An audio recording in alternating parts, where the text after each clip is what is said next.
Yeah, my educational journey. I mean, I go back and I could say yeah, it started with the residential school and time I spent in there and coming out of there. And education was now legal for us to enter into other schools, into whatever school we wanted to go to.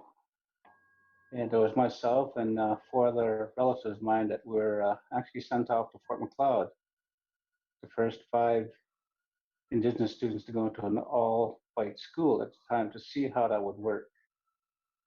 You know, I had a lot of bitterness and anger and rage going through me.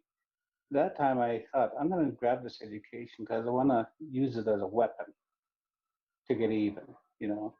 And I apologize for lying, but to get even with the white man for all the hurt and pain I went through, it didn't work out that way. You know, I did excel in high school because of the drive to succeed and overcoming a lot of barriers to fear of education because it was understood in the past that any Indigenous person who received seek further education would be enfranchised from their people.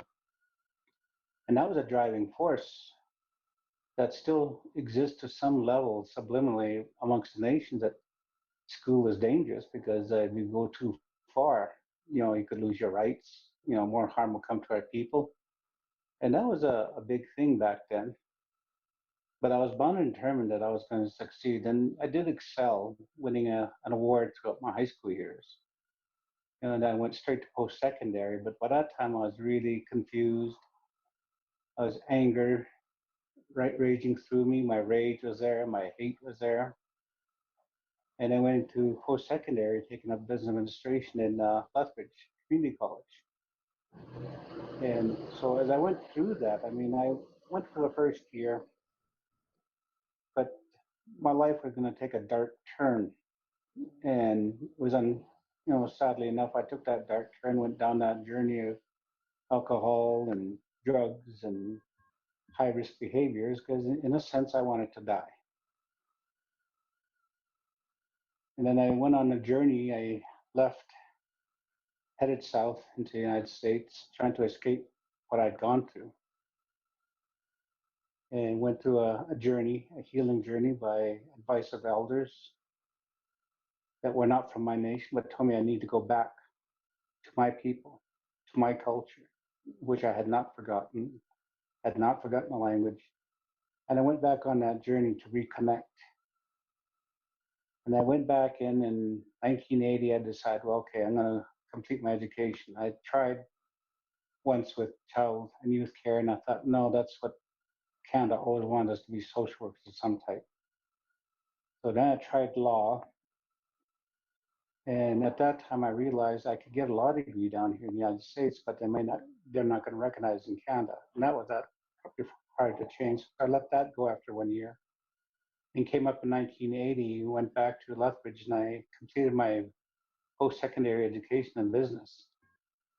What it turned into was a very positive tool to fill in the gaps between Indigenous people and non-Indigenous people and start using my story of the residential school and other educational factors for people to understand some of the oppressive policies and restrictive policies that our people had gone through.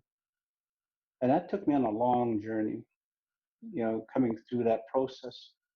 But it also allowed me to become who I had dreamed to become, you know, to be able to come back and help our people, especially our youth. And that was a goal I had, is that I did not want our young people, children, youth, young adults to go through a journey I'd gone through. You know, and it also allowed me to forgive myself for how I was reacting to what happened to me and to come to that reality that there's nothing wrong with our people. There's nothing wrong with our communities. It's all about what happened to them. And, you know, we're talking about trauma, interracial trauma. And it's got me to positions to where I've had very strong relationships with key people out in the community, even CEOs of some of the corporate sectors that take me as a close friend. You know, despite their big wallets, I never take advantage of that. It was that friendship, but was also really fine tuning my cultural learnings and understanding, and to be able to translate some of the teachings into the English language, because that's how a lot of our young people don't understand the language. So I use the English language and the educational piece to actually create that picture for them, because you have to be able to make it descriptive. And that was very important, in the journey I went through and trials. And, the funding I received for post-secondary, you have to qualify. And I qualified for funding through my nation, the Kainai Nation, being able to graduate and walk that aisle on the stage. But there was a sense of pride, and to see my family out there realizing the journey of education is not scary. It's those past fears that we carry from our past relatives who also, 7 days of residential school, who feared that. But education is a very powerful weapon of good, not destruction, but to create good. And that's how I describe education. It is a positive weapon to use, and we need that. And our young people need to look at that and saying, yes, it may be scary out there, but all of Turtle Island is our land to begin with. Contact's only 528 years ago. Prior to that, we've been here for thousands of years. So why should we be afraid to leave the confines of a reserve? And I'll be honest with that. The way I view reserves is that was the government's way of having concentration camps to control us, to keep us penned down. And that was wrong. I know that was wrong.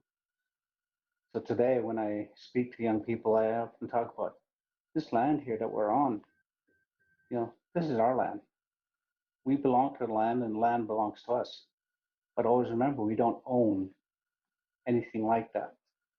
That's a paternalistic European way of thinking, that you own something. In reality, the only thing I own is the spirit within of who I am. Everything else belongs to me, and I belong to them. And it's that vice versa. But going through education allows you to explore your own culture. It gives you that power to say, I can translate. And if I don't understand something, I can find somebody who can translate what they've said to me in our traditional languages, so that I can understand it through the English language. And that's really an important part that allows us to maintain our cultural identity. Education is going to be a very powerful weapon to maintain our culture, our cultural backgrounds, everything about that. Because people have asked me several times, what do you think about this? And I often answer them, I said, of all the cultural groups in the world, we are the only peoples in the world who have never migrated to another country. But if we let our cultures disappear and die out, then what kind of identity do we have? I can no longer say that I am a member of the Kainai Nation, part of Black Confederation, because it'll be non-existent.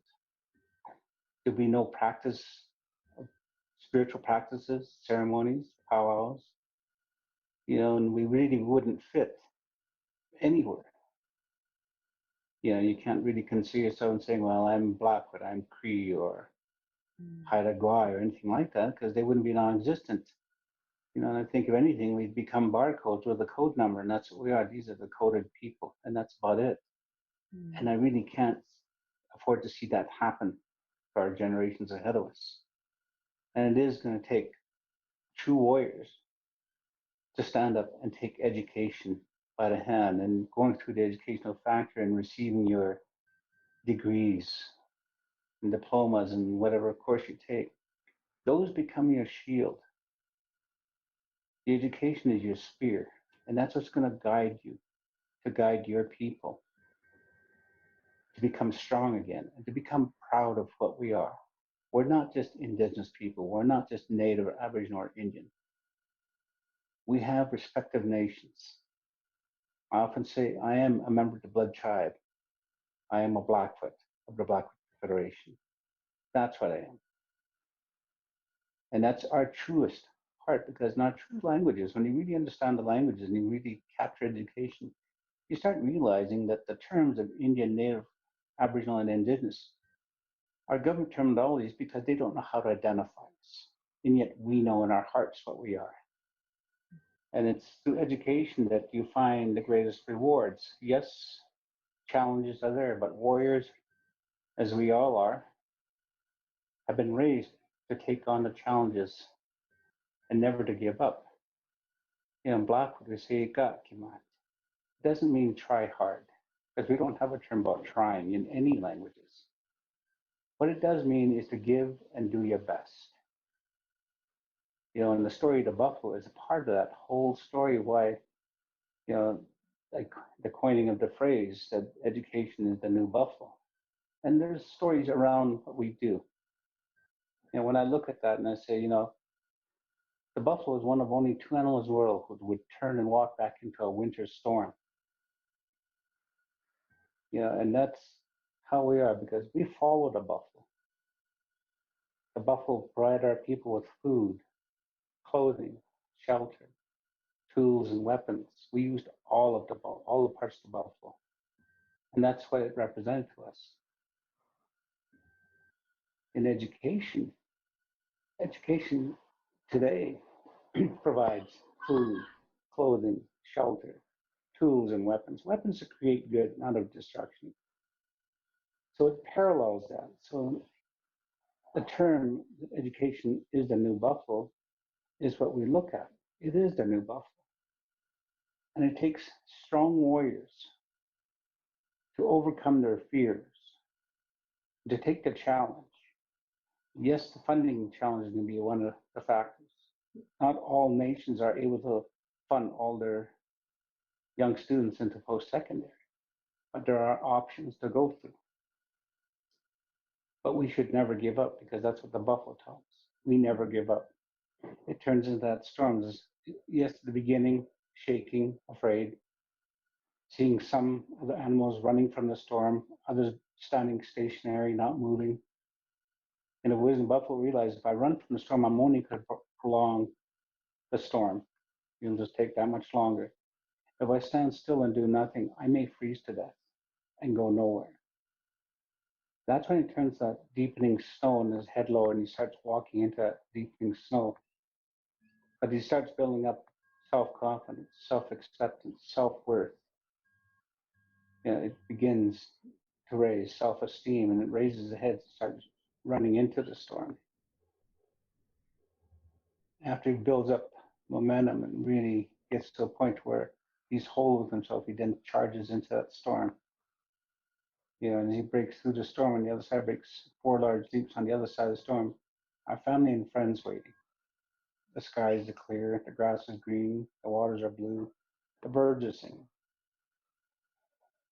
Cuts the storm in two, rather than having, a 2-day blizzard and you break through it in 1 day or a 4-day blizzard. In the life that we all lead, the storms we have are also from the past to the present that hinder us. Education and understanding what we can do in the way I understood for myself, it helped me to understand that I can't live in the past I had gone through. It's been done. I cannot alter or change any part of it. I can certainly learn from that. Learn from those negative things of the past, but also the positive so I can make better choices today. It allows the stereotyping of our people to disappear when we don't use the words Indian, Native, Aboriginal, Indigenous, but to present yourself from the people you come from. Yeah, you're going to go through some challenging times. Being away from your family, away from home is going to be a big one. But going back to what I said, if you're getting to that point where you're feeling in that space of being away from family, being away from home, technology comes into the place that can help. But it's also being able to get out on the land for a bit, reconnecting with nature and realizing we're not away from home. We are home. Our home is Mother Earth. Turtle Island is home to us. This is the journey. The physical world is home to us. And that's important to remember because in history, our people didn't have wars amongst each other. They had trading routes throughout all of North and South America. And that's something our young people don't realize. So how can you be away from home when you're walking upon our mother earth already? The people need what we have, an understanding. And that's exactly what we're looking at. People want to know more about what we do know. And in order to fill in the gaps, we share. Is that journey that we share what we know. And education is at that level. I mean, your knowledge doesn't belong to you until you share it with others. Then does it belong to you? It's for you to lift the spirits of the 7 generations ahead of us, to give them a better opportunity and a better world to live in.